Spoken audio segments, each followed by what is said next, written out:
దేవుడు వారిని బాగు చేసి బ్రతికించిన విధానాన్ని బట్టి నేను దేవుని నామాన్ని మహింపరచాలి అన్న ఉద్దేశంతో కొడుకుని ఏర్పాటు చేశారు. చూడండి వాక్యంలోకి వెళదాం.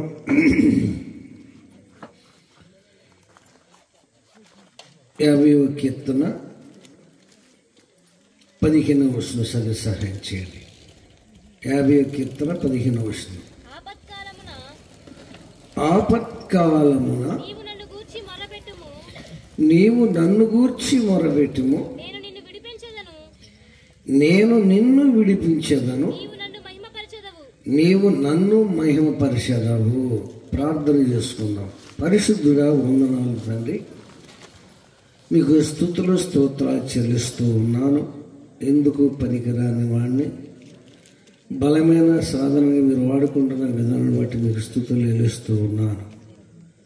ఏమిచ్చినా నీ రుణం తీర్చలేను ప్రభా. డాక్టర్లనైనా కాదన్నదాన్ని నా ప్రభా మీరు అవునన్నట్లుగా రుజువు చేసిన మీకు వందనాలు చెల్లిస్తూ ఉన్నాను. సహాయం చేయండి నా ప్రభా. బిడ్డలు మీరు స్థిరపరచండి, బలపరచండి. నేను బిడ్డల విశ్వాసం కలగచ్చు. కొద్ది నిమిషాలు ప్రభా మీ పక్షాన్ని బట్టి నేను మాట్లాడుచున్నాను తండ్రి. మీ మాటలు నా నోట ఉంచండి. మీ బిడ్డలకి ఏ మాటలు అవసరం మాటలు పలికించండి. వినగలిగిన చెవి, గ్రహించే మనస్సు మాకు అందరూ దయచేయండి. మా అందరితో మీరు మాట్లాడి మహిం పొందుతారని నా జడేస్తున్నామని అడిగి వేడుకుంటున్నాను తండ్రి. ఆమేన్. మంచిదమ్మా, కొంచెం శ్రద్ధగా దేవుని మాట్లాడిందాం. ఎందుకంటే మనిషి ఎక్కడ మనస్సు ఎక్కడ ఉంటే చెప్పే మాటలు అర్థం కావు, కానీ వ్యర్థమైపోతాయి. కనుక ఆలోచించి ఆలకించండి. ఇక్కడ బైబిల్ ఏమని మనకు సెలవిస్తుందంటే, ఆపత్కాలంలో నీవు నన్ను గూర్చి మొరపెట్టుము. ఏమంటున్నాడు? ఆపత్కాలములో నీవు నన్ను గూర్చి మొరపెట్టుము, నేను నిన్ను విడిపించేదను. అంటే నిన్ను నేను బాగు చేసేదను, బ్రతికించేదను, సహాయం చేసి నడిపించగలుగుతాను. అప్పుడు మీరేం చేయాలి అంటే నన్ను మహిమపరచాలి. అది దేవుని యొక్క వాక్యం సెలవిస్తుంది. మరి ఈ రోజున ఈ కూడికి ఎందుకు పెట్టారు అన్నట్లయితే, ఆలోచించినట్లయితే, దేవుడు వారి జీవితంలో ఒక అద్భుతాన్ని జరిగించారు. ఫస్ట్ చూసినప్పుడు అది భయంకరమైన స్థితిలో ఉంది అని చెప్పారు. కాదని మరొక చాటుకి వెళ్ళినప్పుడు అది కాదు అని ఆ డాక్టర్లు మళ్ళా చెప్పగలిగారు. మొదటిసారి ఏమన్నారు? అది క్యాన్సర్ అన్నారు. సెకండ్ సారి ఏమన్నారు? అది కాదు అన్నారు. ఎందుకు ఇది జరిగింది అంటే వాళ్ళు ప్రార్థన చేశారు, ప్రార్థన సహాయాన్ని కోరుకున్నారు. ఏం చేశారు? ప్రార్థన చేశారు. ప్రభువా, నా పరిస్థితి చాలా ఇబ్బందిగా ఉంది, భయంకరమైన స్థితిలో ఉన్నాను, నా స్థితిని ఎరిగిన వాడవు గనుక ఈ స్థితిని నన్ను నీవు విడిపించగలిగినట్లయితే, లేక నీవు నన్ను బాగు చేయగలిగినట్లయితే, నీవు నన్ను స్వస్థపరచగలిగినట్లయితే నేను కూటమి పెట్టుకుంటానని వాళ్ళు ఏం చేశారు? మొక్కుబడి చేసుకున్నారు. నిజమే, మొక్కుబడి చేసుకుని చాలా విలువనది ఘనమైన కార్యాలు కూడా దేవుడు చేయగలుగుతారు. కానీ చేసుకున్న మొక్కుబడి గురించి ఆలోచించకూడదు, ఆలోచన చేయకూడదని దేవుడు చెప్తున్నాడు. ఈ రాత్రి ఇక్కడ కూర్చున్న మన జీవితంలో కూడా దేవుడు ఊహించిన రీతిలో అద్భుతాలు జరిగిస్తూనే ఉన్నాడు. అనుకునే రీతిలో కార్యాలు చేస్తూనే ఉన్నాడు. మనం తీసుకొచ్చారు కదా, సాక్షి చెప్పింది వాళ్ళ అమ్మ, చిన్నపిల్లడు, 7 సంవత్సరాల పిల్లడు, మరి వాళ్ళు పేరు నాకు తెలియదు, శ్రీలత మరి వాళ్ళ ఆయన గారి పేరు తెలీదు. కిడ్నీ ఇన్ఫెక్షన్ వచ్చింది అని చింతలపూడి తీసుకెళ్తే చింతలపూడి డాక్టర్లు మా వల్ల కాదు అని చెప్పారంట. అక్కడ నుండి ఏలూరు ఆంధ్ర హాస్పిటల్ తీసుకెళ్తే వాళ్ళు మా వల్ల కాదు అని విజయవాడ ఆంధ్ర హాస్పిటల్ రాశారంట. వాళ్ళు ఎక్కడ రాశారు? చింతలపూడిలో మా వల్ల కాదన్నారు, ఏలూరు ఆంధ్ర హాస్పిటల్లో మా వల్ల కాదన్నారు, విజయవాడ ఆంధ్ర హాస్పిటల్ తీసుకెళ్లారు. అక్కడ తీసుకెళ్తే దానికి సంబంధించిన డాక్టర్లు యాత్రకి వెళ్ళారంటే వారం 10 రోజుల దాకా రారు, మరి మీ అబ్బాయిని హాస్పిటల్లో ఉంచుకున్నానని అన్నారంట.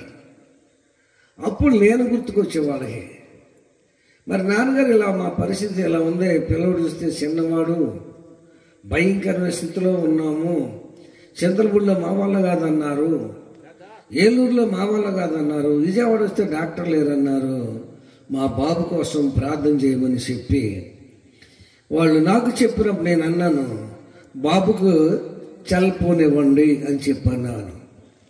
ఆ చల్పంలో ప్రార్థన చేసిన కనికరించాయా చిన్న బిడ్డ, నాయన బిడ్డ మీద కనుదృష్టి ఉంచండి, జాలి చూపి మీరు ముట్టి స్వస్థపరచమని చెప్పి ప్రార్థన చేయగానే దేవుడు కనికరించి ఆ కుర్రుడిని ఏం చేశాడు, ఎందుకు హాస్పిటల్లో ఉండాలని ఇంటికి వచ్చారు. ఇంటికి వచ్చిన 3వ రోజు 4వ రోజును మా లాసం హాస్పిటల్ తీసుకెళ్లారంట. ఏది కిడ్నీ ప్రాబ్లం అని చెప్పి తీసుకెళ్తే వాళ్ళు అన్నారంట, మీరు అనుకున్నంత ఏం లేదు ఇందుట్లో అన్నారంట. మళ్ళా ఒక 6 రోజులు 5 రమ్మనంటే అక్కడ వెళ్ళి మళ్ళా చూపిస్తే అసలు ఇన్ఫెక్షన్ లేదు, ఏం లేదు, కిడ్నీ బాగుంది అన్నాడు. దేవుని స్తోత్రం కలుగును గాక. ఒక్క ట్యాబ్లెట్ కూడా ఇవ్వకుండా ఏం చేశారు, దేవుడు బాగు చేశాడు. ఎవరు చేశారు కార్యం చెప్పండి. చింతలపూడిలో మా వల్ల కాదన్నారు, ఏలూరులో మా వల్ల కాదన్నారు, విజయవాడతో దానికి సంబంధించిన డాక్టర్ లేరన్నారు. ఉన్నాడు డాక్టర్. ఏ డాక్టరు చెప్పనమ్మా, పరమ డాక్టర్ ఉన్నాడు. ఎవరమ్మా, చిన్నపిల్లడు ముట్టింది ఎవరు, పరమ డాక్టర్ ముట్టాడు. ఆ కిడ్నీలు ఏం చేశాడు, తాకాడు. ఆ కిడ్నీలు బాగుపడి వచ్చి సాంగంలో ఏం చెప్పారు, వాళ్ళు సాక్ష్యం చెప్పారు, ఇలా దేవుడు గొప్ప కార్యం చేశాడు, మా బాబుని ముట్టాడు, మా బాబుని స్వస్థపరిచాడు. మొదట మనం చేయవలసింది ఏంటంటే, మనకున్న పరిస్థితిని బట్టి మనం ఏం చేయాలంటే ఆయన సన్నిధికి వచ్చి ఆయనకి మనం మొరబెట్టాలి. ఏమంటుంది బైబిల్, ఏమంటుంది, ఆపత్కాలంలో ఉన్నావా, కష్టకాలంలో ఉన్నావా, బాధల్లో ఉన్నావా, శోధనలో ఉన్నావా, ఇరుకుల ఇబ్బందుల్లో ఉన్నావా, రా వచ్చి నువ్వేం చేయాలి, నాకు మొరబెట్టు, నేను నీ మొర ఆలకిస్తున్నాను. ఏం చేస్తానన్నాడు దేవుడు చెప్పండి అమ్మా. డాక్టర్లు చేతులు చేసిన కేసులు దేవుడు ఏం చేశాడు, బాగు చేశాడండి. ఎందుకంటే మనకు ఉండవలసింది ఏంటంటే, మొదట ఉండవలసింది ఏంటంటే విశ్వాసం రావాలి. దేవుడు నాకు సహాయం చేస్తారని నమ్మకం మనకు రావాలి. చాలామంది నాకు ఫోన్లు చేసి ప్రార్థన చేసుకునే వాళ్ళు చాలామంది ఉంటారు.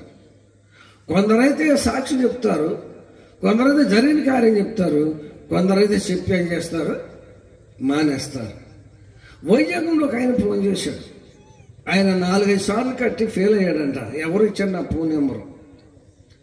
మరి ఏలూరు నాన్నగారు మీరు ఫోన్ చేసి ప్రార్థన చేయించుకుంటే మీరు పాస్ అవుతారని చెప్పి ఫోన్ నెంబర్ ఇస్తే, మా కుర్రోడు ఫోన్ చేశాడు, నాన్నగారు నా పరిస్థితి ఇది, 4-5 సార్లు అయిపోయింది, నేను రాశాను ఫెయిల్ అవుతున్నాను, ఈసారి మీరు ప్రార్థన చేస్తేనే పాస్ అవుతానని నాకు చెప్పారు కనుక మీరు ప్రార్థన చేయండి అని చెప్పి ప్రార్థన చేయించుకున్నాడు. దేవుడి దయ వల్ల దేవుడు ఆ సారి ఏం చేశాడు, పాస్ అయ్యాడు.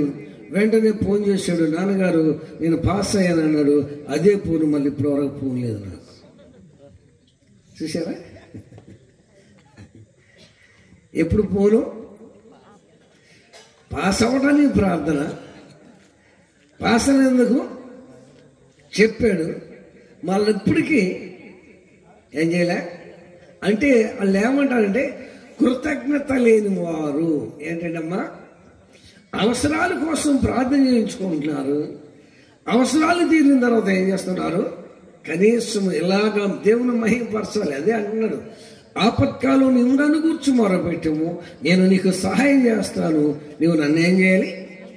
ఇప్పుడు ఎందుకు ఈ కూటమి పెట్టంటే, దేవుడు ఇంత గొప్ప కార్యం చేశాడు కనుక, నన్ను బ్రతికించాడు కనుక, నాకు సహాయం చేశాడు కనుక దేవుని నామానికి మహిమ కలగాలని కూడికి పెట్టారు. నిజంగానే ఈరోజు చాలా మంది అలా కృతజ్ఞత లేని వారు చాలా మంది ఉంటున్నారు. కానీ ఒకటి మాత్రం వాస్తవం, దేవుడు సహాయం చేసిన ప్రతి వ్యక్తికి మనం చేయవలసింది ఏంటంటే కృతజ్ఞత తెలపాలి. దేవునికి ఏం చేయాలమ్మా, ఒక విషయం చెప్తాను. ఎవరి పిల్లలు మనం నడిచి వస్తున్నాం, అనుకుందాం. ఎవరో బండి ఆపి అమ్మ ఎక్కమని ఎక్కించుకున్నారు. దిగిన తర్వాత ఏం చెప్తాం? థ్యాంక్స్ అయ్యా. అవునా కాదా? ఎందుకంటే ఆ ఎలకలు 4 కిలోమీటర్లు ఎక్కించుకొస్తే ఆయనకి మనం ఏం తెలియజేస్తాం? చాలా థ్యాంక్స్. నిజమే. ఏం చేశాడు? మనకి శ్రమ తప్పించాడు, నడుట తప్పించాడు కదా. నిజంగానే థ్యాంక్స్ చెప్తాం. మరి నేను బాగు చేసి బ్రతికించిన దేవుడికి నువ్వేం థ్యాంక్స్ చెప్తున్నావు అని నేను అడుగుతున్నా. శ్రమలో ఉన్నప్పుడు సహాయం చేసి నువ్వేం థ్యాంక్స్ చెప్తున్నావు? కృంగిపోతున్నప్పుడు ఎవరు చెప్తున్నా, సమస్యలు ఉన్నప్పుడు దేవుడికి సహాయం చేసి విడిపించినప్పుడు నువ్వేం థ్యాంక్స్ చెప్తున్నావు? చెప్పాలి కదా. ఒక బండి ఎక్కించిన వ్యక్తికి నువ్వు థ్యాంక్స్ చెప్పేవే. మరణ దాపుకెళ్ళ మనల్ని బ్రతికించిన దేవుడు మనం ఏం థ్యాంక్స్ చెప్తాం? ఇదే థ్యాంక్స్ చెప్పరా? ఇదమ్మా చెప్పరేంటమ్మా? ఇలా కూటం పెట్టించి దేవుడు నా జీవితంలో ఇలాంటి కార్యాలు చేశాడని చెప్పడం దేవుడికి ఏం తెలిపినట్టు? థ్యాంక్స్ చెప్పినట్టు. ఎవరికి థ్యాంక్స్ చెప్పినట్టు? మరి ఈరోజు ఎంతమంది క్రైస్తవులైన వారు ఈ విషయాన్ని ఆలోచిస్తూ ఉన్నారు? అవసరాల కోసం ప్రార్థన చేసుకుంటున్నారు, ప్రార్థన చేస్తున్నారు, మంచిదే. కానీ తెలపని వారు చాలామంది ఉన్నారు. తెలపతే చాలా పరిస్థితులు ఈసారి దారుణం అయిపోతాయి. అంటే ఈసారి మరలాంటి పరిస్థితుల్లోకి వెళ్ళినప్పుడు దేవుడు మీరు ప్రార్థన చేసిన వినడు, నేను ప్రార్థన చేసిన వినసరం చెయ్యొద్దు అంటాడు దేవుడు. ఎక్కడన్నా మాట చూపిస్తాను చూడండి. ఇర్మియా గ్రంథం 11:14. త్వరగా ఇర్మియా గ్రంథము 11:14 కావున నీవు ఈ ప్రజల నిమిత్తము ప్రార్థన చేయకము, వారి నిమిత్తము మొర్ర పెట్టకము, ప్రార్థన చేయొద్దు. వారు తమ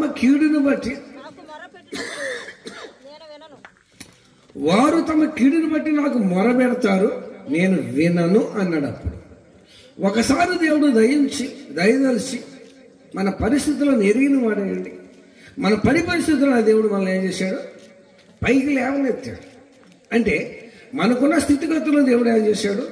మార్చాడు, బ్రతికించాడు, బాగు చేశాడు. సమాజంలో, సంఘంలో ఒక మంచి మనిషిగా నిన్ను ఏం చేశాడు? నిలబెట్టాడు. నిలబెట్టిన మనం ఏం చేయాలి? ఎలా ఉండాలి అంటే దేవునికి మహిమార్థమే జీవితం తెలుసుకుని నేర్చుకోవాలి, అలా నడుచుకోవాలి. దేవుడు ఇలా చేశాడని చెప్పేసి అనుకుని నీవు నిష్ఠాసాన్ని జీవించినట్లయితే ఏముంది చెప్తా. మన సంఘంలో జరిగిన సంఘం చెప్తా. మనకి ఎస్తేర్ అని పేరు పెట్టాము. ఎరుకల అమ్మాయి, ఒక అమ్మాయి మన ప్రార్థనకు వచ్చేది. ఆ భయంకర స్థితిలో మన దగ్గరకు వచ్చింది. ప్రార్థన చేయటం ప్రారంభించాం. దేవుడు కనికరించాడు, ఆ భయంకర శక్తులను విడిపించాడు, బాగుపడింది. ఇంటికి వెళ్ళిన తర్వాత మరలా ప్రార్థన మానేసి టీవీ చూడటం మొదలు పెట్టింది. అంటే ఏం చూడటం మొదలు పెట్టింది? టీవీ చూడటం మొదలు పెట్టిందంట. టీవీ ఎప్పుడు చూడటం మొదలు పెట్టి మళ్ళీ పోయినన్ని కాసింది. మరలా వచ్చి కూర్చుంది ప్రార్థనలు. మళ్ళీ 2 ఏళ్ళకి వచ్చింది. ఏంటి దొంగ సైతాన్లారా, మీరు వెళ్ళిపోయారు కదా, ఎందుకు వెనక్కి వచ్చారు అని అడిగా నేను. డైరెక్ట్గా ఎందుకు వచ్చి మాట్లాడుతానుగా. ఎందుకు వచ్చారు? పోయారు కదా. పోయింది ఎప్పుడు, ఎక్కడికి రాలేదు, ఇప్పుడు ఎందుకు వచ్చారంటే, అయ్యగారు నీకేం తెలుసాను అన్నారు. ఏంటి నీకే అసలు జరిగి చెప్పు దొంగదానంటే, ఇది ప్రార్థన మానేసి టీవీ చూడటం మొదలు పెట్టినందుకు వచ్చామని. ఏంటి ఏం మానేసి? చాలా మంది అది చేస్తున్నారు.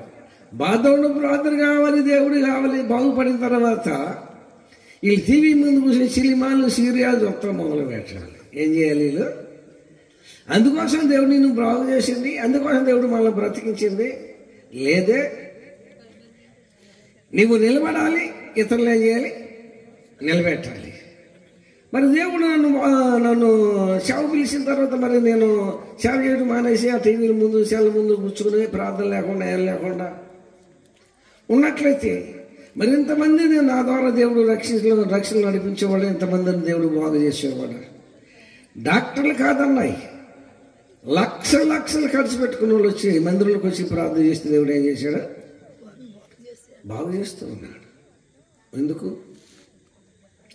నా సన్నిధికి వచ్చి నేను ఎంత మాత్రము త్రోసివేసేవాడను కాను అని అన్నాడు దేవుడు. మరి ఈ రోజున ఆలోచించండి, బ్రతికించిన దేవుడు మనం ఏం కలిగి ఉండాలంటే కృతజ్ఞత కలిగి ఉండాలి. బాగు చేసిన దేవుడు మనం ఏం చేయాలంటే కృతజ్ఞత కలిగి ఉండాలి. మరి ఇక్కడ కూర్చున్న వారి జీవితంలో దేవుడు ఊహించిన రీతిలో కార్యాలు చేస్తూనే ఉన్నాడు. ప్రార్థన చేస్తే ప్రార్థనలకి ప్రతిఫలిస్తూనే ఉన్నాడు. ఇచ్చిన మనం ఎలా ఉండాలంటే ఆయనకు మహిమకరంగా జీవించడం నేర్చుకోవాలి. అదే అన్నాడు, కష్టాల్లో ఉన్నారా, బాధల్లో ఉన్నారా, శ్రమల్లో శోధనలో ఉన్నారా, రండి నా యొద్దకు రండి. వచ్చిన మీరు ఏం చేయాలి? మొరబెట్టము, ఇటు అటు తిరుగుట మాని నీ హేయక్రియలు నా సన్నిధి నుండి తొలగించు. ఈ రోజున చాలా మంది నమ్మినంటే నమ్ముతున్నారు, లోక సంబంధమైన వాటిలో తల దూరుస్తున్నారు. ప్రార్థించినట్టు కనపడుతున్నారు, లోక సంబంధమైన వాటికి కూడా కావాలని కోరుకుంటున్నారు. నేను అంటున్నాను, మరలా ఆ పరిస్థితి మన మీదకి వచ్చినప్పుడు దేవుడు మన ప్రార్థన వినడు అని నేను అనలేదు. బైబిల్ అంటుంది, నువ్వు మొరబెట్టొద్దు, ప్రార్థన చేయొద్దు. వాళ్ళకి శ్రమ వచ్చిందని వాళ్ళు నా కోసం మొరబెడతారు, వారు మొరబెట్టిన నేను వినను అని అంటున్నాడు దేవుడు. కనుకనే అలాంటి పరిస్థితులు మన మీద రాకమునిపై మనం దేవునికి లోబడి దేవుని మాటలు వినటం వలన దేవుని కార్యాలు మనం కళ్ళారా చూడగలుగుతాం. దేవుడు మనల్ని బ్రతికించింది, బాగు చేసిందంటే నాలాగా నశించిపోతున్న వారికి ఒక మాదిరిగా మనం నిలబడినట్లయితే, అలాంటి ఒక పరిస్థితులు ఉన్న వారు దేవుడు మనల్ని నా దేవుని సన్ని నడిపించిన మనం దేవుడు ఏం చేస్తాడు, మన ద్వారాగా మన ప్రార్థన ద్వారా దేవుడు వాళ్ళకి కార్యాలు చేస్తూ ఉంటాడు. మీకు చాలాసార్లు చెప్తున్నాను, చిన్న ఉదాహరణ చెప్తాను వినండి. ఒక ఆయన పొలం పనికి వెళ్ళి పలుగుతో పని చేసి తన భార్య భోజనం చేసేటప్పటికి పలుగు అక్కడ వదిలిపెట్టి వచ్చి భోంచేసి సాయంత్రం 3 గంటలకు వెళ్ళాడంట. పలుగు పట్టుకుంటే ఎలా ఉంటుంది అమ్మ, ఎండలో ఉన్న పలుగు కాలిపోతున్నారు. పొద్దున్న పని చేసి దీనికి జ్వరం తగిలింది, దేనికి పలుకు జ్వరం తగిలిందని చెప్పి ఆ ఊరున్న ఆర్ఎంపీ డాక్టర్ దగ్గరికి కన్ను చుట్టుకుని భుజాన్ని పెట్టుకెళ్ళాడట. దేని పలుగుని. ఆ గుమ్మలో ఇది పలుగు పట్టుకోవడం అతనికి అర్థమైపోయింది డాక్టర్ గారికి. ఏంట్రా బాబు పలుగు పట్టుకోవడం అంటే అంటున్నాడంటే ఈయన, డాక్టర్ గారు ఉదయం నుండి మధ్యాహ్నం దాకా పలుగుతో పనిచేసి నేను భోజనం చేసి 1 గంట రెస్ట్ తీసుకొని వచ్చేటప్పుడు పలుకు జ్వరం వచ్చింది. ఏంటమ్మా, పలుకు జ్వరం వచ్చింది, అందుకే పలుకు వైద్యం చేయాలని వచ్చారన్నాడంట. ఆ డాక్టర్ తెలుగు గారు, బాబు నా దగ్గర మందులు అయిపోయి మందుల కోసం వెళ్దాం అనుకుంటున్నాను, పక్కన ఊరజేరు ఉంది కదా అన్నాడంట. ఉందండి అంటే బాగా మొల లోతు తీసుకెళ్ళి నడిచి వెళ్ళి పలుగు నీళ్ళలో పడేసి ఒక పావుగంట నుంచో దాని మీద పలుకు జ్వరం పోద్దని చెప్పాడంట. ఏం చెప్పాడు డాక్టర్ గారు? పలుకు జ్వరం పోద్దంటే ఆ డాక్టర్ ఇంటికాడ తిన్న ఊరజేరులోకి వెళ్ళాడు, బాగా మొలలోతు నీళ్ళలోకి వెళ్ళాడు, పలుగు అందులో పడేసాడు. ఒక పావుగంట పలుగు మీద నుంచున్నాడు. లేపు చూసేటప్పటికి ఏమి లేదా, చల్లబడిపోయింది. అబ్బా అద్రోఫలైన వైద్యం చెప్పాడు అని డాక్టర్ గారు మెచ్చుకుని ఇంటికి వచ్చి పని చేసుకోవడం మొదలు పెట్టాడు. ఒక 3 రోజులు అయిన తర్వాత వాళ్ళ అమ్మగారి జ్వరం తగిలిందంట. ఏం తగిలింది? వాళ్ళ అమ్మగారి జ్వరం తగిలితే అమ్మగారు డాక్టర్ గారి దగ్గర తీసుకెళ్తే ఎక్కడ తీసుకెళ్ళమంటాడు చెప్పండి? డాక్టర్ గారి దగ్గర తీసుకెళ్ళి ఎక్కడ తీసుకెళ్ళమంటాడని మళ్ళీ ఆ చెరువు సంగతి చెప్తాడని చెప్పి తిన్నగా చెరువులో తీసుకొచ్చాడు వాళ్ళ అమ్మని. మళ్ళీ లోతు తీసుకెళ్ళి అమ్మని ఎలా పడేసి ఒక పావుగంట అమ్మాయిని ఉంచుని భుజాన్ని వేసుకొచ్చి మంచం మీద పడుకోబెట్టి బియ్యం వేయించి జావు కాసి అమ్మ ఎక్కడుంది? అమ్మ ఒరిజినల్ పోయింది. ఎక్కడ పోయింది? ఇవాళ మానవుల యొక్క పరిస్థితి అలా కనపడుతుంది. దేవుడు ఇలాంటి అద్భుతాలు జరిగిస్తూనే ఉన్నాడు, ఆశ్చర్యకరమైన సంఘటన జరుగుతున్నది తెలుస్తూనే ఉన్నది, మనకి ఇంటూనే ఉన్నాం. కానీ అతి మూర్ఖ స్వభావంతో కొంతమంది ఉంటున్నారు. అది మూర్ఖ స్వభావం కాదు, అతి మూర్ఖ స్వభావం. అది ఏమంటారు దాన్ని చెప్పండి? అతి మూర్ఖ స్వభావంతో చాలా మంది ఉంటున్నారు. కానీ ఇలాంటి కార్యాలు దేవుడు ఎన్నో కార్యాలు చేసుకుంటూ వస్తూ ఉన్నాడు. ప్రపంచాన్ని వణికించింది ఏంటి? కరోనా. ఒక రాష్ట్రాన్ని, ఒక దేశం కాదు, ప్రపంచాన్ని వణికించింది కరోనా. కరోనా బారి నుండి ఉన్నవారు లేని వారు అందరూ కూడా ఏమయ్యారు?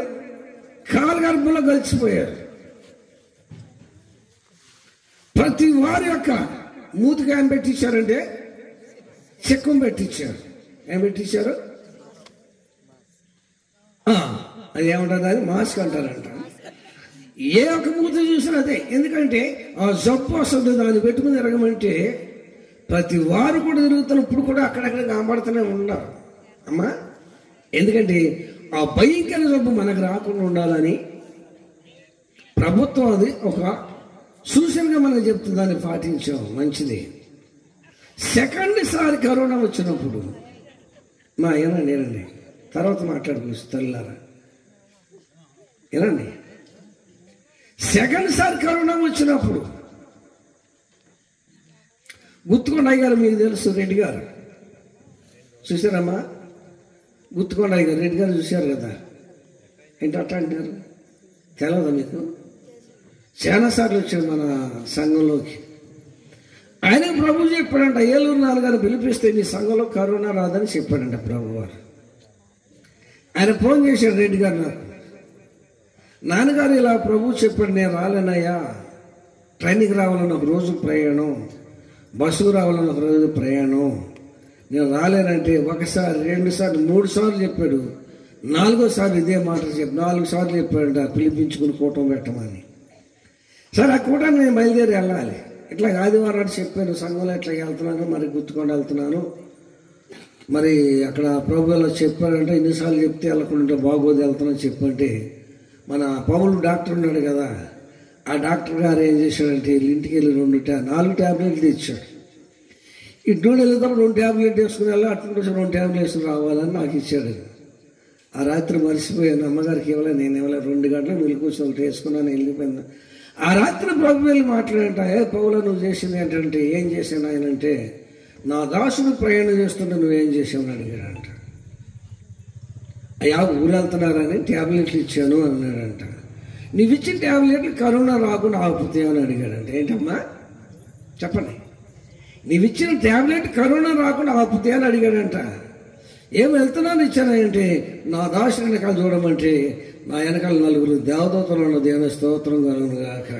ఏంటి ప్రార్థన అంటే ఆశయం లేదండి, ఏదో కాలక్షేపం కోసం కలిసి మందిరంకి వెళ్ళినట్టు కదా. ప్రార్థన శక్తి అని మనం అర్థం చేసుకోవాలి. ఏం చేయాలి, ఇక్కడ వెళ్ళాం, అక్కడ ప్రార్థన పెట్టాం, వాక్యం అయిన తర్వాత లాస్ట్లో ప్రార్థన చేస్తుంటే కరోనా సింబల్ సంఘం చుట్టూ తిరిగి, మందిరం చుట్టూ తిరిగి, కొండలు 4-5 కిలోమీటర్ కొండల్లో పడిందంట. వెళ్ళి అక్కడ కూటం పెట్టిన తర్వాత ఈ రోజుకి మా పిల్లలు కానీ మాకు కానీ యాక్సిడెంట్ వేయించుకోలేదు. మన ఇళ్ళ తిరగటానికి వస్తారు కదా రాసులు ఏంటమ్మా, వాళ్ళు ఏమంటారు, ఆశా వర్కర్లు వచ్చారు. కరెక్ట్ నేనే దొరికి వాళ్ళకి. అయ్యగారు అన్నారు, ఏంటమ్మా మరి ఇలాగా మీరు యాక్సిడెంట్ వేసుకోకపోతే రేషన్ రాదు, గేసం రాదు, బస్సు లెక్కనీరు, గీసి లెక్కనీరు అన్నారు. నేను ఏమ్మా వేయించుకుంటే ఏమవుద్ది, వేయించుకోకపోతే ఏమవుద్ది అన్నాను. వేయించుకుంటే కరోనా రాదు అన్నారు. మరి వేయించుకుంటే చచ్చిపోతున్నారు వాళ్ళ సంగతి ఏంటన్నా, ఏంటమ్మా యాక్సిడెంట్ వేయించుకుని చచ్చిపోతున్నారు వాళ్ళ సంగతి ఏంటంటే, అది భగవంతుడు చూసుకుంటారు, మమ్మల్ని భగవంతుడు చూసుకుంటాడు, వద్దులేకమ్మా అన్న. వద్దని సంతకం పెట్టి పంపించారు. దేవుడు ఇప్పుడు మమ్మల్ని దేవుడు క్షేమంగానే కాపాడుతున్నాడు. అర్థమవుతుందమ్మా? ఎందుకు ఈ విషయాలు చెప్తానంటే, కరోనా ఎంతో మందిని పొట్టలు పెట్టుకుందండి. ప్రపంచాన్ని ఏం చేసింది, ఒక ఊపి ఉనికించింది. ఆ పరిస్థితుల్లో కూడా దేవుడు ఏం చేసింది, మనల్ని చెప్పరండి అమ్మా. ఇక్కడ కూర్చున్న వాళ్ళందరూ దేవుడు ఏం చేశాడు, మనల్ని కాపాడినట్లే. అందులో బేబమ్మ గారు కూడా పడకలోకి వెళ్ళిపోయింది. ఇంకాసేపు అన్న టయానికి దేవుడు కనికరించి ముట్టి స్వస్థపరిచి ఈ రోజున మన సమాజంలో సంఘంలో మరి కూటం పెట్టావు తల్లి. ఎప్పుడు ఇంకోసారి దేవుడు చేసిన కార్యం ఇది. మన యొక్క ద్వారా ఏదో మనం ప్రార్థన చేసేవాళ్ళే తప్ప మనం బాగు చేసేవాళ్ళం కాదు. కనుక ఆపత్కాలంలో నువ్వు నన్ను గూర్చి మొరబెట్టుము అమ్మా, నువ్వు నన్ను గూర్చి మొరబెట్టు. నిజంగా ఆ పరిస్థితులలో సంఘంగా మనంగా ఎంతో మంది కొరకు మనం ప్రార్థన చేసిన దినాలు ఉన్నాయి. పరిస్థితులు తారుమారవుతున్న సమయంలో కూడా అలాంటి పరిస్థితుల్లో ఉన్నప్పుడు దేవుడు మనల్ని బాగు చేసినందుకు మనం ఏం చేయాలి అమ్మా, వాయిదాలు వేయకూడదు. ఏం చేయకూడదు, వాయిదాలు వేయకూడదు. అనుకున్న కార్యం జరిగించిన దేవుడు మనం ఏం చేయాలంటే మహిమ వచ్చినట్లుగా, మహిమ తెచ్చినట్లు మనం ఏం చేయాలి? కృతజ్ఞత. మరి నాగమణి గారు కుటుంబంలో వాళ్ళ మనవరాలి విషయంలో కూడా ఆశ కలిగిన ప్రాణాన్ని తృప్తిపరచగలిగిన దేవుడు. ఆ పిల్లకి, ఆ పాపకి ఎక్కడికి వెళ్ళాలని ఆశ? హైదరాబాద్ వెళ్ళి చదువుకోవాలి. చెప్పారు, ప్రభు కనికరించు నాయన, బిడ్డను ఆశను తీర్చు, హైదరాబాదు సీటు వచ్చిన సహాయించి. ప్రార్థన ఏంటమ్మా? ప్రార్థన ద్వారా ఏమైంది చెప్పండి? ఏంటి జరిగింది? ఏంటి? అనుకున్న కార్యం దేవుడు సఫలపరిచారు. రెండు కలిపెట్టారు. ఏంటమ్మా? విడివిడిగా పెట్టాలంటే ఇబ్బంది అని మంచి తెలివితేటలండి మన వాళ్ళకి. ఇదేంటి కుడిక? మనవరాలు సీటు వచ్చి హైదరాబాద్లో చదువుతున్నందుకు.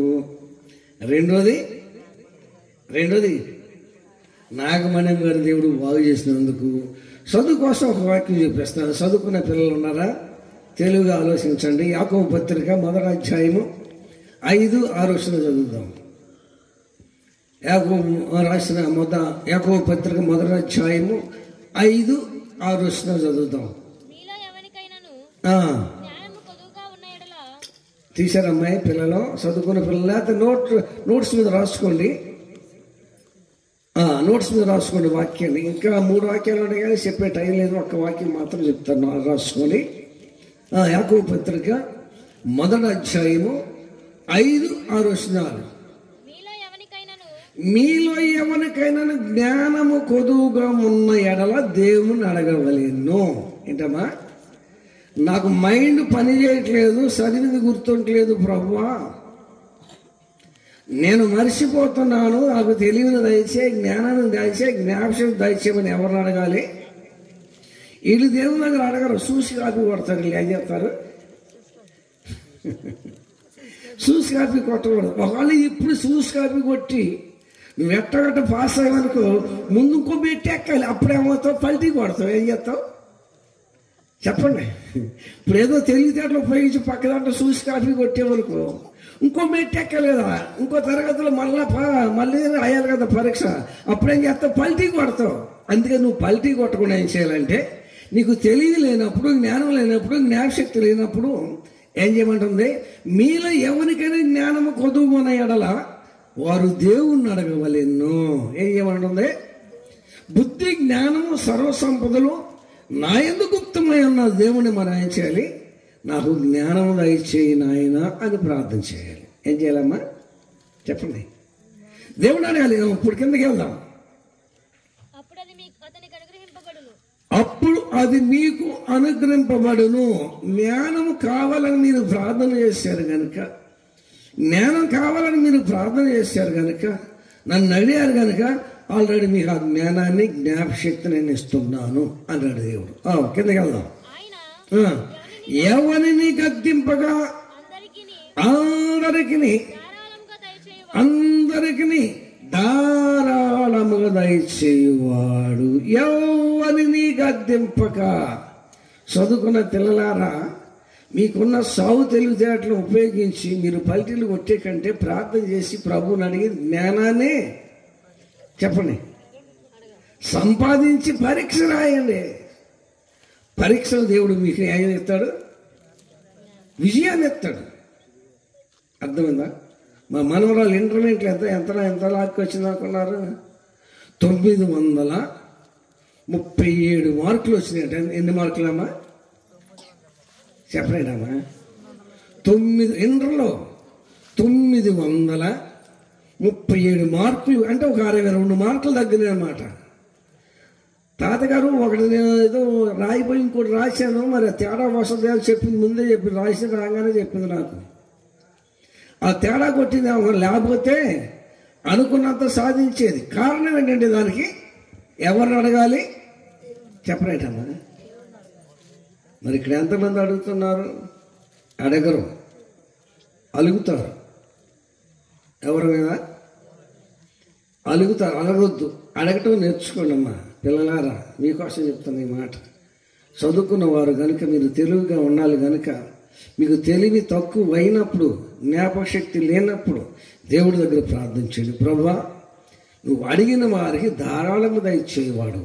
నాకు చదివింది బుర్రలో ఉండలేదు, జ్ఞాపశక్తి ఉండలేదు, ఆ తెలివి జ్ఞానం కావాలని దేవుడి దగ్గర ప్రార్థన చేస్తే ఎవరిని గద్దింపక అందరికీ ధారాళంగా దయచేవాడు. కిందకి వెళ్దాం. అయితే అతడు ఏమాత్రము సందేహింపక విశ్వాసముతో అడగవలెను. ఏమాత్రము ఇది జరుగుద్దా జరగదా అని సందేహం ఏమాత్రం మనకు ఉండకూడదు. అమ్మా కుమారమ్మ, ఇలాంటామంట మళ్ళీ ఫాస్ట్ గారి దగ్గరికి వచ్చి వాక్యం ఉంటుందంట. ఫాస్ట్ గారు చక్కగా వాక్యం చెప్తున్నాడంట. అమ్మా, ఆలోచన విశ్వాసం మీలో ఉంటే కనపడే కొండనెళ్ళి సముద్రంలో పడమంటే పడద్దని వాక్యం చెప్పాడంట. ఆమె బాగా పొరకెక్కింది. ఏంటి పాస్టర్ గారు ఏంటి ఆవుజన విశ్వాసం అన్నాడు, నాకు గుమ్మడికాయ ఎంత ఉంది విశ్వాసం అనుకున్నట్టు. ఎంత ఉందమ్మా? గుమ్మడికాయ అంత విశ్వాసం ఉందని సాయంత్రం 5 గంటలకు బయలుదేరి నీ కొండ దగ్గరికి వెళ్ళింది. కొండ, ఇది మా పాస్టర్ గారు వాక్యంలో చెప్పాడు, ఆవుజన విశ్వాసం ఉంటే వెళ్ళి సముద్రంలో పడమంటే పడద్ది, ఇదిగో నాకున్న విశ్వాసం గుమ్మడికాయ ఎంత ఉంది ఆజ్ఞాపిస్తున్నాను చెప్పి ఆజ్ఞాపించింది. ఇంటికి వచ్చింది, పడుకున్న ఆలోచన, పడద్దా పడదా పడద్దా పడదా. ఏంటిది సందేహం. ఏంటమ్మా? సందేహం. పొద్దున్న 5 గంటలు వేసి చూసుకోండి అక్కడే.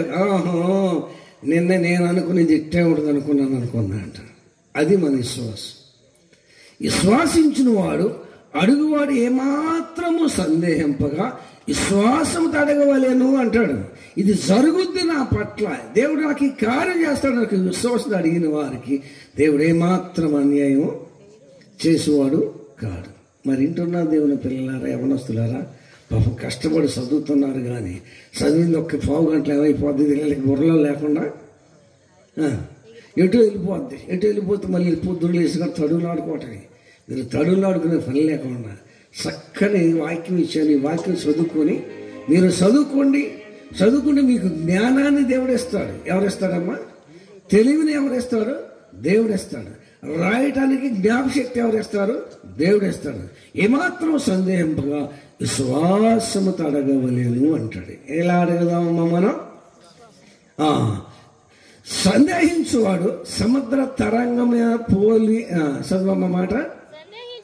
సందేహించువాడు గాలి చేత రేపబడి ఎగిరిపడు సముద్ర తరంగమును పోలి ఉన్నాడు.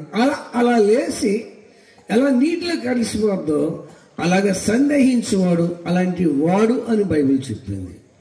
మరి 1 స్వస్థత గురుండి, 2 సీట్లు గురుండి, మరి 2 గురించి చెప్పేశారు. ఏం చెప్పారు? మరి ఇక ఇంటున్న మనం కూడా ప్రభు దగ్గర విశ్వాసంతో ఇది జరుగుద్ది అని ఒక నమ్మకంతో ప్రభు పాదాల దగ్గర ప్రార్థన చేద్దాం. దేవుడి కొద్ది మాట దీవించుగాక. ప్రార్థన చేసుకుందాం. వందనాలయ్యా, స్తుతులు చెల్లిస్తూ ఉన్నాను. ఏమిచ్చినా నీ రుణం తీర్చలేదు ప్రభా. కుటుంబంలో ఊహించిన రీతిలో గొప్ప కార్యాలు చేసి మీకు వందనాలయ్యా. ఒక డాక్టర్ గారు క్యాన్సర్ అన్నారు, మరొక డాక్టర్ గారు లేదు అని సాక్ష్యం ఇచ్చారు ప్రభా. బిడ్డను క్షేమంగా ఉంచారు, మీకు వందనాలు. సంఘంలో సమాజంలో ప్రభా మంచి సాక్ష్యం నిలబెట్టారు, మీకు వందనాలు చెల్లిస్తూ ఉన్నాను. మనవరాలు ఇష్యూలో ప్రార్థన చేసినప్పుడు ఊహించిన రీతిలో అయినా మంచినైనా కాలేజీలో సీట్ వచ్చినట్లుగా సహాయం చేశారు, మీకు వందనాలు. యవనస్తురాలైన బిడ్డ చదువుతుండగా తెలివి జ్ఞానాన్ని ఇవ్వకుండా ఇచ్చే ప్రభా వాస్తవం చేయబట్టి రాయించండి నాయన. మంచి రేట చూపించు. ఉంటున్న హాస్టల్ వాతావరణ శోధన పచ్చు ప్రభు. తింటున్న ఆహారం వల్ల తాగుతున్న పానీయంలో దోషం లేకుండా పవిత్రపరిచి మంచి ర్యాంక్ రాడ కృప చూపించిన ఆయన. మళ్ళీ రెడ్డి గారు మీరు జ్ఞాపకం చేసుకుంటే ప్రభా. రెడ్డి గారు మీరు ముట్టండి, స్వస్థపరిచిన ఆయన. వాళ్ళు మీరు జ్ఞాపకం చేసుకోండి, కుమార్తెలు జ్ఞాపకం చేసుకుని మనవరాలు మీరు జ్ఞాపకం చేసుకుని ప్రభా సహాయం చేయమడుస్తున్నాను. ఈ కూడిక ద్వారా కుటుంబానికి ఆశీర్వాదకరంగాను మీకు మహింకరంగా వచ్చిన బిడ్డలకు దీవెనకరంగా మార్చున్నా ప్రభా. ఎంత శక్తితో రెండో బిడ్డలు మీరు జ్ఞాపకం చేసుకోండి ప్రభా. వారి జీవితాలు కూడా మీరు అద్భుతాలు జరిగించండి. ఊహించని రీతిలో గొప్ప కార్యాలు మీరు జరిగించు ప్రభా. ఇదిగో నాయనా, మీ సన్నిధి స్థలం చుట్టూ నుంచి బలపరిచి దీవించమని మా ప్రభును రక్షకుడైన యేసుక్రీస్తు వారి పరిశుద్ధ నామమున అడిగి వేడుకుంటున్నాను తండ్రి. ఆమేన్. పరలోకమందున్న మా తండ్రి, మీ నామం పరిశుద్ధపరచబడుగాక. రాజ్యం మాకు వచ్చును. మీ చిత్తం పరలోకమందు నెరవేరినట్లు భూమి యందును నెరవేరునుగాక. మాకు దయచేయండి. వాడి అపరాధం క్షమించినట్లు మా అపరాధం మీరు క్షమించండి. శోధన త్యాగ దుష్టులు తప్పించండి. రాజ్యము, శక్తి, మహిమ నిరంతరం నీ ఉన్నావు తండ్రి. ఆమేన్. తండ్రి ప్రభుని యేసుక్రీస్తు కృపయ సమాధానము స్థలం కూడా ప్రతి బిడ్డ లాంటి బిడ్డలకు ఆక్షి భూజంతులకి నిన్న ఆరాధన స్థలం సంఘములకు నా ప్రభు ముఖ్యమైన తండ్రి కుటుంబీకులు మాకును సర్వలోక పరిస్థితులకు రేపు రాత్రి జరగన స్తుతి కూటానికి నీ కృప సదాకాలము తోడై ఉండును గాక.